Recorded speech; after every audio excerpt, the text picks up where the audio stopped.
സ്നേഹാസാണ് ഹിന്ദിയാണ് എടുക്കുന്നത്. വരും നമുക്ക് കുറച്ചു നേരം ഹിന്ദി പഠിക്കാം അല്ലെ. അപ്പൊ ഹിന്ദിയിൽ ഓരോ ഗ്രാമർ സ്റ്റെപ്പായിട്ട് നമ്മൾ പഠിച്ചുകൊണ്ടിരിക്കുകയാണ് അല്ലെ.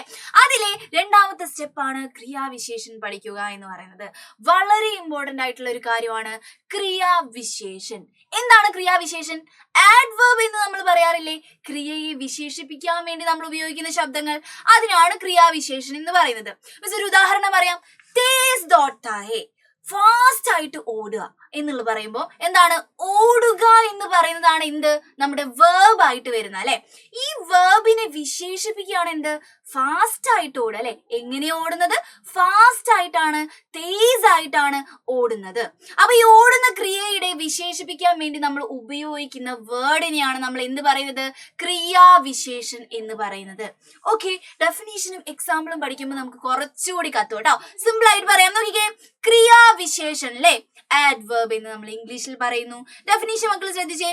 ക്രിയാക്കി രീതി, ക്രിയ നടക്കുന്ന ആ ഒരു രീതി, വേർബ് നടക്കുന്ന ആ ഒരു രീതി, യാ വിശേഷത, വേർബിന്റെ എന്തെങ്കിലും ഒരു വിശേഷതയെ സൂചന ദേനെ വാലെ, എന്താണ്? വേർബിന്റെ ആ ഒരു വിശേഷതയോ അല്ലെങ്കിൽ അത് നടക്കുന്ന രീതിയോ സൂചിപ്പിക്കുന്ന ശബ്ദക്കോ, ശബ്ദം എന്ന് വെച്ചാൽ എന്താണ്?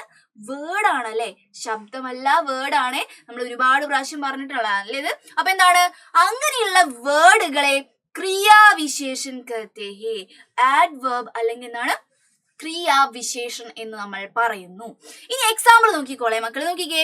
ഇതില് കഹാ ചൽതാ ഹേ, ചാഹിയേ, ചലോ എന്നൊക്കെ പറയുന്നത് എന്താണ്? ഓക്കെ, നഹാന ചാഹിയേ, ചലോ എന്നൊക്കെ പറയുന്നത് എന്താണ്? നമ്മുടെ ക്രിയയായിട്ട്, വേർബായിട്ട് നമുക്ക് കണക്കാക്കാം അല്ലെ. ഇപ്പൊ കഹ പറഞ്ഞു, ചൽതാ ഹേ നടക്കുന്നു, നഹാന ചാഹിയേ കുളിക്കണം, പിന്നെന്താണ്? ചലോ പോകാം. ഇതൊക്കെ നമ്മുടെ വേർബാണ്, നമ്മൾ ചെയ്യുന്ന പ്രവൃത്തിയാണ്, ക്രിയയാണ് അല്ലെ. അപ്പൊ ഇതിനെ വിശേഷിപ്പിച്ച് പറയുന്ന വേർഡുകളെ നമ്മൾ ക്രിയാവിശേഷൻ എന്ന് പറയുന്നു.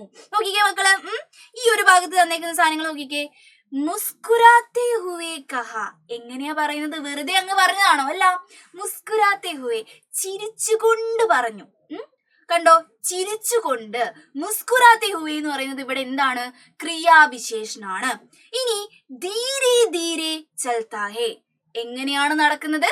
മെല്ലെ മെല്ലെ, ധീരെ ധീരെ ചൽത്താ ഹേ. അടുത്ത് നോക്കിക്കേ. റോസ് നഹാന ചാഹിയേ, കുളിക്കണം. എങ്ങനെ കുളിക്കണം? റോസ്, ഡെയിലി നമ്മൾ കുളിക്കണം എന്ന് പറയാണ് അല്ലെ. അപ്പൊ കുളിക്കണം എന്നുള്ള കാര്യത്തിനെ ഒന്നുകൂടി നമ്മൾ സ്ട്രെസ് ചെയ്ത് പറയാ. എങ്ങനെയാ കുളിക്കേണ്ടത്? റോസ് ആണ്, ഡെയിലി ആണ്. അവിടെ റോസ് ആണ് എന്ത്? ക്രിയാവിശേഷൻ എന്ന് പറയുന്നത് അല്ലെ. അടുത്ത് നോക്കിയേ. ജൽദി ജൽദി ചലോ, വേഗം വേഗം നടക്കൂ. വേഗം വേഗം, എങ്ങനെയാ നടക്കേണ്ടത്? വേഗം വേഗം, ജൽദി ജൽദി ആണ്. അപ്പൊ ഈ ജൽദി ജൽദി എന്താണ്? ഇവിടെ ക്രിയാവിശേഷനാണ്. ഓക്കെ, മക്കൾക്ക് കത്തിയല്ലോ. അപ്പൊ ക്രിയാവിശേഷൻ പറയുന്ന സാധനം നിങ്ങൾക്ക് എക്സാമിന് എങ്ങനെയായിരിക്കും ചോദിക്കുക? ഈ ഒരു സെന്റൻസിൽ ക്രിയാവിശേഷണം ഏതാണെന്ന് തിരഞ്ഞെടുക്കുക എന്ന് പറഞ്ഞിട്ടായിരിക്കും ചോദിക്കുക. മക്കള് സിമ്പിൾ ആൻഡ് ഹംബിൾ ആയിട്ട് ഇനി എടുക്കൂലേ? ഈ ഒരു സാധനം എടുത്ത് എഴുതുക അല്ലെ. സൂപ്പർ ആയിട്ട് ക്രിയാവിശേഷണം എന്താണെന്ന് മക്കൾക്ക് മനസ്സിലായിട്ടുണ്ടാവും അല്ലെ. ഇതേപോലത്തെ കുഞ്ഞു കുഞ്ഞു കണ്ടന്റുമായിട്ട് മിസ് ഇനി വരുന്നതായിരിക്കും. Okay, by.